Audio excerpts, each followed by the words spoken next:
ये जो परंपरा है कुल पुरोहित की, लाल किताब इससे बड़ा वो मानती है। वो कहती है कि अगर ये गड़बड़ा गए ना तो पितृ दोष भी साथ में आ जाएगा। नवम भाव तो बिगड़ेगा बिगड़ेगा, पितृ दोष भी आ जाएगा, अगली ही पीढ़ी में पितृ दोष आ जाएगा।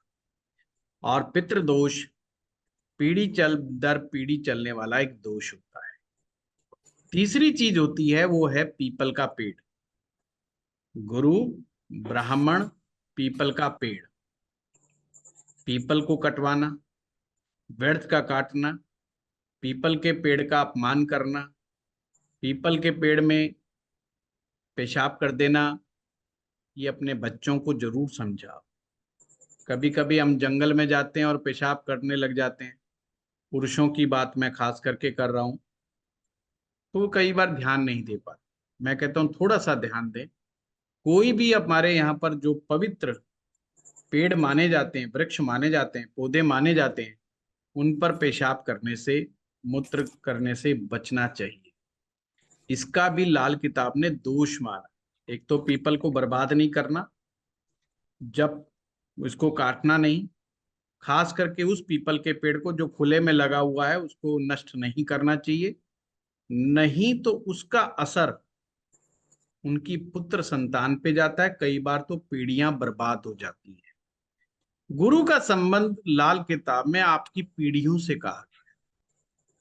आप पीछे से क्या लेकर के चल रहे हैं, यानी कि किस ट्रेडिशंस को लेके चल रहे हैं, इसका संबंध नवम से है कि आपका खानदान कितना ऊंचा है।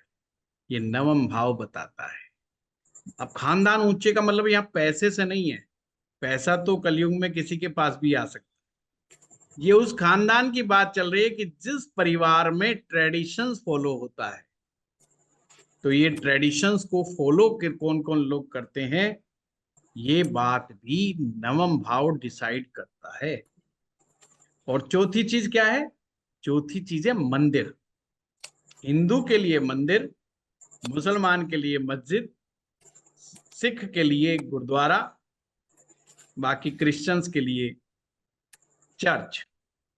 और जिनका नाम मैंने नहीं लिया है, वो जो जो उनके धार्मिक स्थान है, उनके लिए वो जगह साक्षात गुरु का स्थान है। ये समझ लीजिए, वो गुरु का स्थान है। इसलिए हमें बिना मतलब में किसी भी धर्म स्थान को नष्ट नहीं करना चाहिए। किसी भी गुरु स्थान का, धर्म स्थान का अपमान नहीं करना चाहिए। ये आप सुनते हो ना खबर में, किसी ने मंदिर में पत्थर मार दिए, किसी ने मस्जिद में मार दिए, किसी ने कुछ कर दी। ये महामूर्खों का काम है। वो अपना नवम भाव नष्ट कर बैठते हैं। मंदिर को तुड़वाना नष्ट, कई पीढ़ियों तक उनके वंशजों को अपमान सहन करना पड़ता है। आप देख रहे हो ना, हिंदुस्तान में भी जिन्होंने मंदिर तुड़वाए थे, उनकी इज्जत कितनी बढ़िया हो रही है देश के अंदर इस समय। और इस समय नहीं, सदा से ही जो लोग इस चीज के पहले से जानकार थे वो भी इज्जत नहीं करते थे। इसलिए हमें किसी भी मजहब के चक्कर में पड़ करके किसी भी व्यक्ति के धर्म स्थान को तोड़ना नहीं चाहिए और अपमानित नहीं करना चाहिए। मैं कहता हूं कि हम लोग इतने स्वार्थी हैं कि हम 1 मिनट में आदमी के किए कराए को साइड में कर देते हैं। मैं कहता हूं चक्कर में ना पड़ के स्वार्थ इस जगह दिखाओ कि अपनी कुंडली के लिए क्या अच्छा है और क्या बुरा है। जो चीज कुंडली में बुरी है, जिसको मना किया गया है करने के लिए, भाई ये नहीं कार्य करना है, वो काहे को करते? वो कर रहे हैं। हमें लगता है यार हम हिंदू है, हम तो मस्जिद है, ये तो यहाँ तो पेशाब कर दो। या मुसलमान ने कहा यार ये तो मंदिर है, ये तो हम इसको मानते नहीं, तो हम ये कर दो। ये सब नहीं करना चाहिए।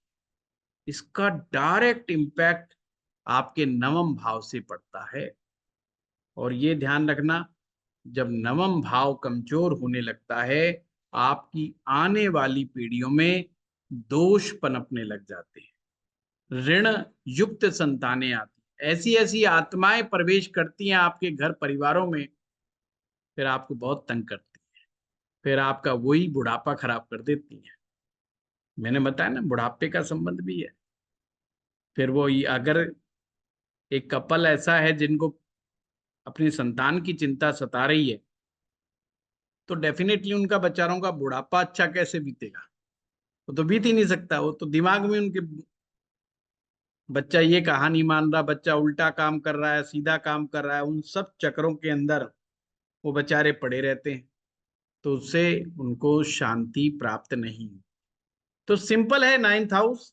मैंने इस पर ज्यादा जोर लगाया कि बहुत सारी चीजें इससे पता चलेंगी प्रैक्टिकल एस्ट्रोलॉजी में। देखो, प्रमोशन के लिए लोग बहुत आएंगे आपके पास। मैं 25 साल का एक्सपीरियंस बता रहा हूँ। प्रमोशन पूछने के लिए बहुत आएंगे, चाहे सरकारी आदमी हो चाहे प्राइवेट सेक्टर में काम करने वाला लोग। अच्छा, जो व्यापारी हैं वो कहेंगे साहब भाग्य साथ नहीं दे रहा, गुरुजी किसी तरीके से कोई उपाय बताओ, बरकत नहीं हो रही घर के अंदर। उसके लिए भी यही होगा साहब। मंदिर में रोज जाते हैं, पाठ पूजा करते हैं, दान पुण्य करते हैं, कोई फायदा नहीं हुआ। 3 साल हो गया, 5 साल हो गया, 7 साल हो गया, मंदिर जाते कोई फायदा नहीं हुआ। इन सब समस्याओं की जड़ आपको नवम में मिलेगी। साहब बॉस से नहीं बनती, बॉस हमें प्रमोशन नहीं देता, बॉस हमारे साथ कॉन्स्पिरेसी करता रहता है, फादर के साथ संबंध अच्छे नहीं है, फादर के पास पैसा है पर हमें नहीं देता, या पिता की बेचारे की हिम्मत ही नहीं है कि पैसा दे दे, क्योंकि उनको खुद बेचारा कमजोर अवस्था का है। ये तमाम जो चीजें हैं वो कहीं ना कहीं नवम भाव से रिलेटेड है। और एक समस्या और है, कोई उच्च शिक्षा पढ़नी शुरू की आपने, गुरु से ही झगड़ा कर बैठे, गुरु से ही छोटी छोटी बात के अंदर लफड़ा कर बैठे आप, आज की भाषा में कहें तो आपका नवम भाव ही खराब हो गया। और गुरु ने भी गुस्से में आके कहते भाग जाए ऐसे, हो गया गड़बड़ मामला। तो हम लोग अपने जो नवम भाव को बिगाड़ते हैं, तो ये ध्यान में रखना चाहिए। आने वाली पीढ़ियां कौन सी मानी जाती है? आपकी संतान नहीं, ये ध्यान रखना, आपकी संतान आएगी पंचम भाव से।